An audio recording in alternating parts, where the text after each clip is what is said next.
Hello friends, once again welcome to my YouTube channel Shiksha Mahasagar. Friends, आज मैं आपको मोल के बारे में बताने वाला हूँ कि मोल क्या होता है और मोल संख्या किस प्रकार से ज्ञात की जाती है।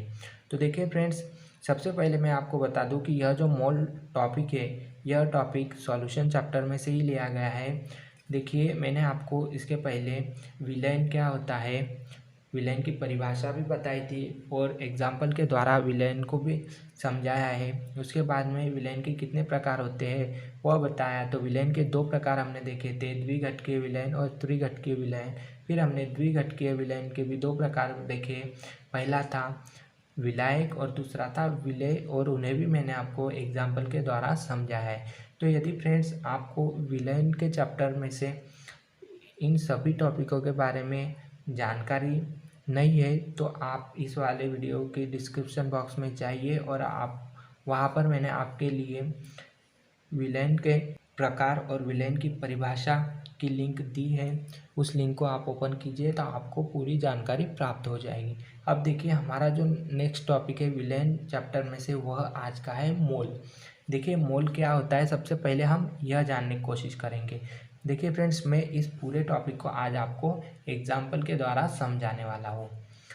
देखिए, मोल की यदि बात की जाए फ्रेंड्स, तो मोल एक निश्चित संख्या या यूनिट होती है। यूनिट को हिंदी में इकाई कहते हैं। तो मोल क्या होती है, एक निश्चित संख्या या एक इकाई होती है। अब देखिए, मैं आपको एक एग्जाम्पल के द्वारा समझाता हूँ। देखिए, आपने दर्जन सुना होगा, तो दर्जन में, एक दर्जन में 12 नग होते हैं। कोरी आपने शायद नहीं सुना होगा। यह कोरी जो है फ्रेंड्स, वह पुराना हो गया है बहुत, इसका अभी यूज़ नहीं किया जाता है। जिस प्रकार से दर्जन का अभी यूज़ होता है, उसी प्रकार से कोरी का भी यूज़ किया जाता था। तो कोरी जो होता है फ्रेंड्स, तो एक कोरी में 20 नग आते थे, और सैकड़ा तो आपने सुना होगा। तो एक सैकड़ा कितना होता है, 100। अब देखिए, मैं आपको उसी प्रकार से मोल के बारे में भी बता देता हूँ। यह मैंने आपको एग्जाम्पल के लिए समझाया फ्रेंड्स, है ना। अब हम देखते हैं कि मोल क्या है। देखिए फ्रेंड, इसी प्रकार से एक मोल एक निश्चित संख्या को दर्शाता है। वह संख्या है 6.022 मल्टीप्लाइड 10⁻73 को। इस संख्या को एवोगैड्रो संख्या कहते हैं। अब देखिए, जिस प्रकार से मैंने आपको समझाया कि एक दर्जन जो होता है वह 12 नग होते हैं, है ना। तो एक जो मोल होता है फ्रेंड्स, ये जो एक मोल होता है फ्रेंड्स, वह एक निश्चित संख्या को दर्शाता है। और वह जो संख्या होती है फ्रेंड्स, यह संख्या होती है, वह आप ध्यान में रखना कि एक मोल जो होता है एक निश्चित संख्या को दर्शाता है, और वह जो संख्या है फ्रेंड्स, वह यह संख्या है। और इस संख्या को फ्रेंड्स क्या कहते हैं, एवोगैड्रो संख्या कहते हैं, है ना। अब हम मोल की परिभाषा देखते हैं फ्रेंड्स कि मोल की परिभाषा क्या है। देखिए फ्रेंड्स, मोल की जो परिभाषा है वह इस प्रकार से है कि परमाणु, अणु, आयंस और छोटे कणों की एक निश्चित संख्या को बताने के लिए हम मोल का उपयोग करते हैं। जो परमाणु होते हैं फ्रेंड्स, अब परमाणु क्या होते हैं वह भी मैं आपको शॉर्ट में समझा देता हूँ। यह टॉपिक जो है फ्रेंड्स, इसे मैं आपको इस प्रकार से आज समझाने वाला हूँ कि आपको इस टॉपिक को कभी भी रटने की आवश्यकता नहीं पड़ेगी। आप इस टॉपिक को हमेशा के लिए याद रखोगे। और यदि आप इस टॉपिक को अच्छे से समझते हो फ्रेंड्स, आज आप पेपर में लिख कर आने के बाद में आपको इस टॉपिक पर एग्जामर पूरे नंबर देगा। अब देखिए फ्रेंड्स, हम परमाणु, अणु और आयन देख लेते हैं। तो देखिए, जो परमाणु होता है वह सिंगल होता है। देखिए, जैसे ये जो कार्बन है फ्रेंड्स, यह क्या है, परमाणु। लेकिन जब इस कार्बन, ये जो यहाँ पर देखिए, ये परमाणु हो गया। और अणु क्या होता है, देखिए ये एक परमाणु और ये एक परमाणु। तो जब ये कार्बन और एक कार्बन जुड़ता है तो हमारे पास C2 बनता है। तो यहाँ पर ये हमारे पास क्या होगा, यह अणु हो गया, है ना। सिंगल जो रहेगा वह परमाणु रहेगा, डबल जो रहेगा वह क्या रहेगा, अणु रहेगा। और जो आयंस होते हैं फ्रेंड्स, देखिए जैसे आयंस ऐसा रहता है, इस पर पॉजिटिव चार्ज, नेगेटिव चार्ज। तो जिस पर चार्ज रहते हैं फ्रेंड्स, वह क्या कहलाते हैं, आयंस कहलाते हैं। तो आपको समझ में आया होगा कि अणु, परमाणु और आयंस क्या होते हैं। है ना। तो जो मोल होता है फ्रेंड्स, उसका उपयोग किस में किया जाता है? परमाणु, अणु, आयन और छोटे कणों की एक निश्चित संख्या को बताने के लिए मोल का उपयोग किया जाता है फ्रेंड्स। अब देखिए, अब यहाँ पर क्वेश्चन है फ्रेंड्स कि एक मोल CO2 में कितने अणु होते हैं। देखिए, एक मोल CO2 में कितने अणु होते हैं यह हमें देखना है। तो एक मोल CO2 में फ्रेंड्स हम अब अणु कितने हैं वह निकालेंगे। तो मैंने आपको बताया फ्रेंड्स कि एक मोल जो संख्या होती है वह क्या होती है? वह होती है फ्रेंड्स 6.022 मल्टीप्लाई 10⁻23 होती है। तो यहाँ पर हम कहेंगे कि एक मोल CO2 में 6.022 मल्टीप्लाई 10⁻23 अणु होते हैं।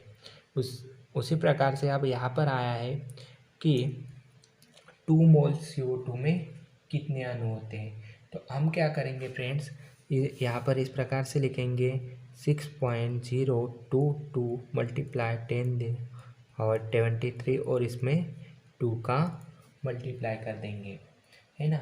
उसी प्रकार से हम यहाँ पर आगे देखेंगे फ्रेंड्स। देखिए, इसका मल्टीप्लाई किया हमने तो हमारे पास फ्रेंड्स आ जाएगा ये 12.044 मल्टीप्लाई 10⁻23। तो आप देख सकते हो फ्रेंड्स, हमारे पास यह कुछ मोल के फार्मूले हैं। तो देखिए, पहला जो फार्मूला होता है, मैंने आपको बताया कि मोल को n द्वारा प्रदर्शित करते हैं। तो n = W/m। दूसरा है n = N0/NA, n ऑफ ए कहेंगे, सॉरी। तीसरा जो है n = VSTP/22.4। अब जो ये पहला फार्मूला है फ्रेंड्स, इसे समझेंगे कि W क्या है और M क्या है। देखिए, ये जो पहला फार्मूला है इसमें देखिए n तो मोल को प्रदर्शित करता है, बराबर जो W है फ्रेंड्स वह क्या होता है? ग्राम में लिया गया द्रव्यमान। और M क्या होता है? परमाणु के लिए परमाणु भार, यदि अणु है तो अणु का भार। देखिए, M क्या क्या होता है? यदि आप परमाणु लेते हैं तो परमाणु के लिए परमाणु भार आएगा हिंदी में, और अणु लेते हैं तो अनुभार आएगा, लेकिन सिंबल M का ही फ्रेंड्स रहेगा। यह कैपिटल M है फ्रेंड्स। उसके बाद में जो सेकंड वाला सूत्र है वह क्या है? देखिए, N = N0/Na। तो मोल बराबर द्रव्यमान ग्राम बटे अनुभार। तो कणों N0 क्या है? कणों की संख्या, कण, अणु, परमाणु या आयन। अब कण क्या होते हैं यहाँ पर ये भी बता दिया है मैंने कि कण होते हैं अणु, परमाणु या आयन। तो यहाँ पर ये जो कणों N0 के स्थान पर हम अणुओं की संख्या, परमाणुओं की संख्या या आयन की संख्या लिख सकते हैं। और Na क्या होता है? Na होता है फ्रेंड्स एवोगैड्रो संख्या, जो कि 6.022 मल्टीप्लाई 10⁻23 है। देखिए, अब यदि हम यह तीसरा वाला फार्मूला देखें तो क्या है? मोल = VSTP/22.4। अब ये STP क्या है, क्या देखते हैं। तो STP को फ्रेंड्स क्या कहते हैं इंग्लिश में, ये मैं आपको बता देता हूँ।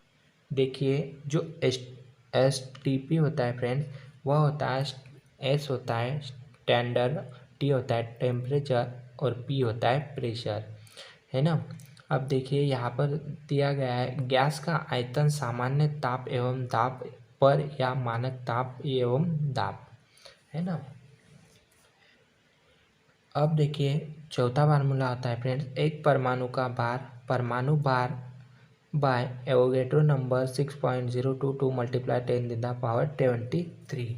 एक अनुभार, यदि परमाणु भार बोला गया है तो यहाँ पर परमाणु भार आएगा ऊपर, और यदि एक अनुभार बोला गया है तो ऊपर क्या आएगा? अनुभार। तो 6.022 मल्टीप्लाई 23 3। तो इस प्रकार से यह मोल संख्या ज्ञात करने के कितने फार्मूले हैं फ्रेंड्स? 4।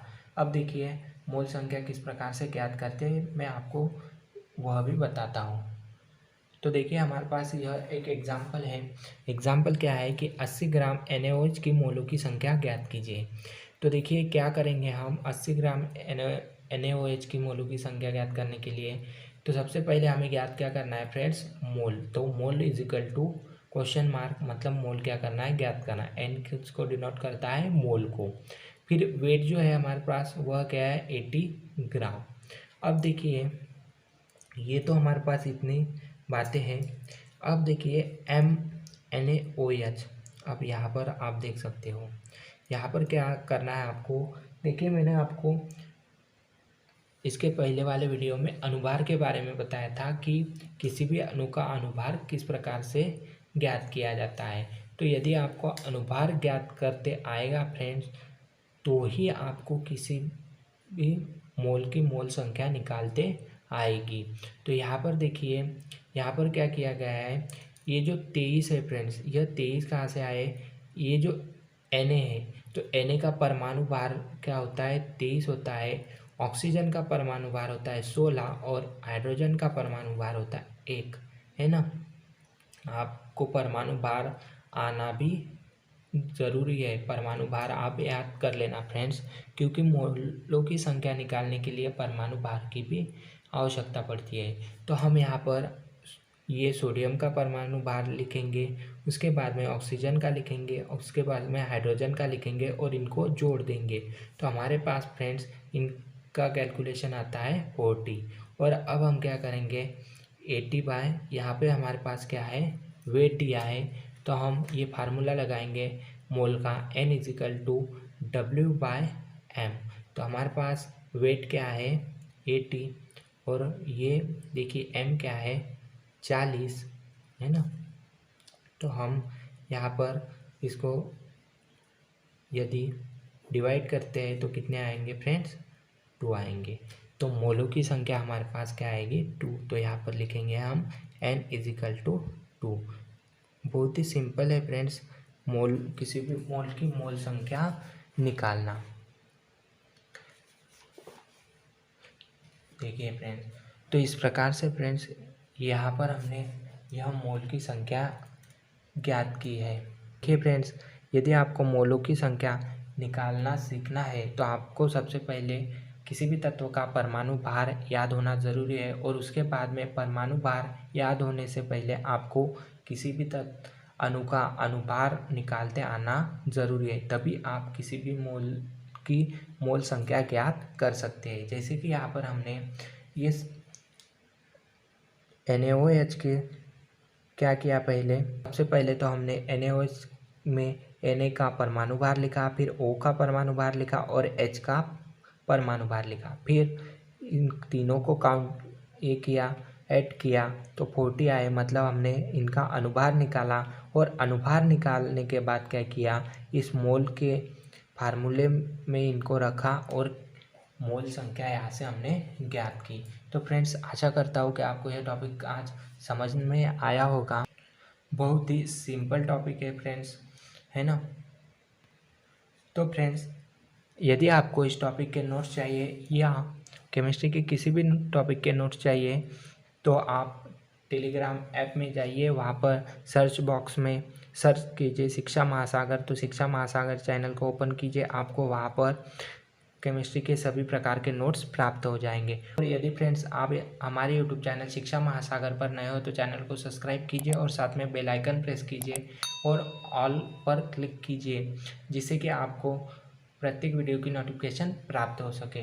और फ्रेंड्स यदि आपको यह वीडियो पसंद आए तो वीडियो को लाइक कीजिए, अपने दोस्तों के साथ में शेयर कीजिए, और आपके मन में इस प्रश्न से संबंधित कोई भी प्रश्न होता है आप हमें कमेंट सेक्शन में कमेंट कर पूछ सकते हो, हम आपकी पूरी हेल्प करेंगे।